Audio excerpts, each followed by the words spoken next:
Finally that massive movie is out and the secret is reveal. വെളുപ്പാങ്കാലം 4:45 സമയം. 27th March 2025. അതായത് ഇന്ന് എമ്പുരാൻ റിലീസാണ്. രാവിലെ തന്നെ കുഞ്ഞിനെ എഴുന്നേപ്പിച്ച് പാലും കാച്ചി ഞങ്ങൾ പോകുന്നത് ഫസ്റ്റ് ഡേ ഫസ്റ്റ് ഷോ കാണാനാണ്. എൻ്റെ ജീവിതത്തിൽ ഞാൻ ആദ്യമായിട്ടാണ് ഒരു സിനിമയുടെ ഫസ്റ്റ് ഡേ ഫസ്റ്റ് ഷോ കാണുന്നത് കേട്ടോ. അത്രയ്ക്കും എക്സൈറ്റ്മെൻ്റ് ആയിരുന്നു ഈ ഒരു ഫിലിം കാണാൻ.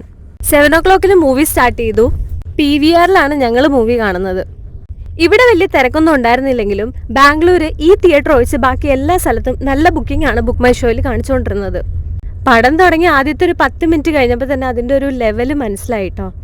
ഇന്റർനാഷണൽ സ്റ്റാൻഡേർഡ്സ് മീറ്റ് ചെയ്യുന്ന തരത്തിലുള്ള ഫൈറ്റ്സും അതുപോലെ തന്നെ സൗണ്ട് എഫക്ട്സും ഉണ്ട്.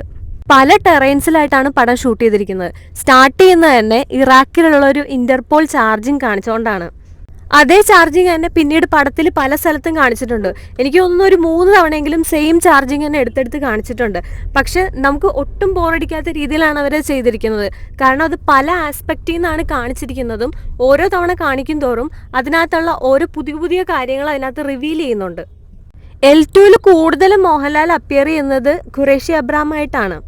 ഒരു സീനിൽ മാത്രം മുണ്ടൊക്കെ മടക്കി കുത്തി സ്റ്റീഫൻ നെടുമ്പള്ളി ആയിട്ടൊരു ഫൈറ്റ് ഉണ്ട്. അത് അടിപൊളി സീനുമാണ്.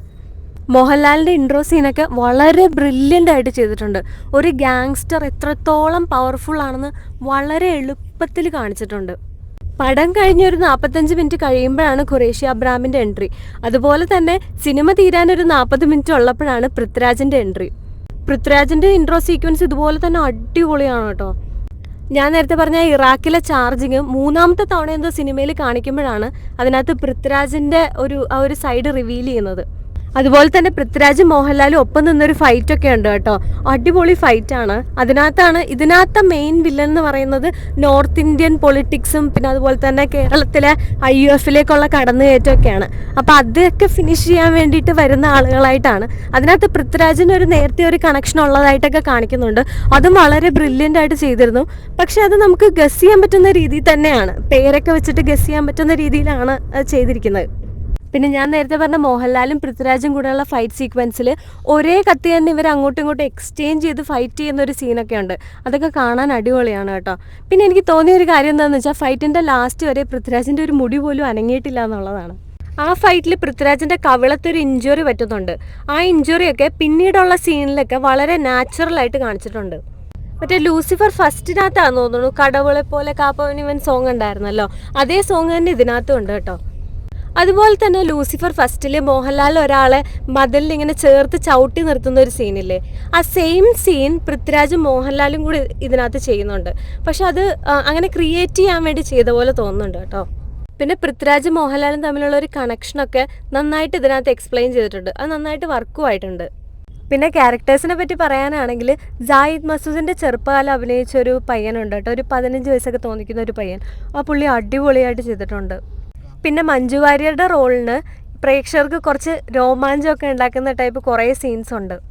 പിന്നെ ടൊവിനോയുടെ ക്യാരക്ടർ ട്രെയിലറിൽ കാണിച്ച പോലെ തന്നെ ഇങ്ങനെ കറപ്ഷനൊക്കെ ആയി പോകുന്ന ഒരു പൊളിറ്റീഷ്യന് അങ്ങനെ തന്നെയാണ് കാണിക്കുന്നത്. അത് വലിയ സർപ്രൈസ് എലമെൻ്റ് ഒന്നും അല്ലായിരുന്നു. ട്രെയിലർ ഇറങ്ങിയപ്പോൾ തന്നെ ഇതെല്ലാവരും ഊഹിച്ച കാര്യമായിരുന്നു. പിന്നെ ടൊവിനോയുടെ കാര്യത്തിൽ ചെറിയൊരു ട്വിസ്റ്റ് ഉണ്ട് കേട്ടോ L3ലേക്ക്. പിന്നെ നെടുമ്പള്ളിയിൽ താമസിക്കുന്നവരായിട്ടും അതുപോലെ തന്നെ ഓർഫണേജിലുള്ളവരായിട്ടൊക്കെ കാണിച്ച ആളുകളില്ലേ, അവരൊക്കെ അതുപോലെ തന്നെ ഉണ്ട്. പിന്നെ ഷാജോണിൻ്റെ വൈഫായിട്ട് L1 വരുന്ന ആ കുട്ടിയുണ്ട്. അതും നന്നായിട്ട് ചെയ്തിട്ടുണ്ട്. ഒരു ചെറിയ സീനിൽ മാത്രം ഷാജോൺ വന്നു പോകുന്നുണ്ട്. ഫ്ലാഷ് ബാക്ക് പറയുന്ന ഒരു സീനിൽ, ഫ്ലാഷ് ബാക്ക് പറയുന്നതല്ല കാണിക്കുന്നതായിട്ടുള്ള ഒരു സീനിൽ, ഡയലോഗൊന്നും ഇല്ലാത്തൊരു സീനിൽ ഷാജോണുണ്ട്. സുരാജിന് ഒരു നോർമൽ ഓപ്പോസിറ്റ് പാർട്ടി ലീഡറുടെ റോളാണ് കേട്ടോ. അതായത് താഴെയുള്ളവരോട് കുറച്ച് കമാൻഡിങ് ആയിട്ടും മുകളിലുള്ളവരോട് കുറച്ച് ഡിപ്ലോമാറ്റിക് ആയിട്ടും ഒക്കെ നിൽക്കുന്ന ഒരാളുടെ ഒരു റോള്. മണിക്കുട്ടന് വലിയ റോളുണ്ടെന്ന് തോന്നിയില്ല കേട്ടോ. സുരാജിൻ്റെ ഒരു ശിങ്കിടി പോലെ നടക്കുന്ന ഒരാളാണ്. പിന്നെ ആന്റണി പെരുമ്പാവൂരും മകനും 2 സീനിലേ ഉള്ളൂ, അതായത് സെപ്പറേറ്റ് ആയിട്ട് വരുന്ന 2 സീനുകളിൽ. പക്ഷേ ഇവർ ആ സീനുകളിൽ കൊണ്ടുവരുന്ന ഇമ്പാക്റ്റ് വളരെ വലുതാണ് കേട്ടോ. ആന്റണി പെരുമ്പാവൂരിന് പിന്നെ ഡയലോഗെങ്കിലും ഉണ്ടെന്ന് വയ്ക്കാം, പക്ഷെ മകന് ഡയലോഗ് പോലും ഇല്ല. പക്ഷെ അത്രയും ഇമ്പാക്റ്റ് ഉള്ള ഒരു ക്യാരക്ടറാണ് പുള്ളി ചെയ്തിരിക്കുന്നത്. പിന്നെ മൊത്തത്തിലൊരു ബ്ലാക്ക് ആൻഡ് ഗ്രേ തീമാണ്. ആദ്യം തൊട്ടേ തീ വെച്ചിട്ടാണ് കേട്ടോ സ്റ്റാർട്ട് ചെയ്യുന്നത്. ടൈറ്റിലൊക്കെ ഫുള്ള് ആളുകളുടെ മേത്ത് തീ പിടിക്കുന്നത്, ബിൽഡിങ്ങിൻ്റെ പൊക്കത്ത് തീ പിടിക്കുന്നത്, അതൊക്കെ കാണിക്കുന്നത്. പക്ഷെ പിന്നീട് വരുമ്പോൾ നമുക്കതൊക്കെ കണക്റ്റ് ആവും. ഓക്കെ, എന്തുകൊണ്ടാണ് ടൈറ്റിൽ ഇങ്ങനെ വെച്ചത് എന്നൊക്കെ ഉള്ളത് നമുക്ക് മനസ്സിലാവും.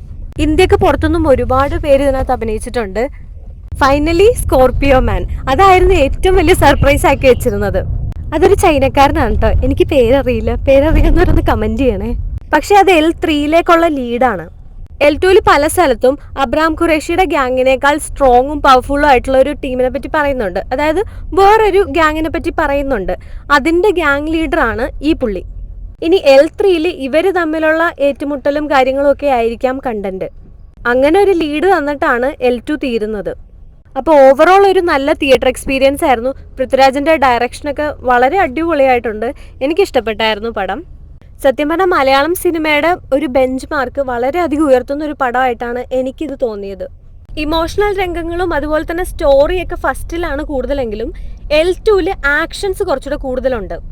ഇനി L3 അബ്രാം ഖുറേഷിയുടെ ഫ്ലാഷ് ബാക്ക് കാണിക്കാൻ ചാൻസ് ഉണ്ട്.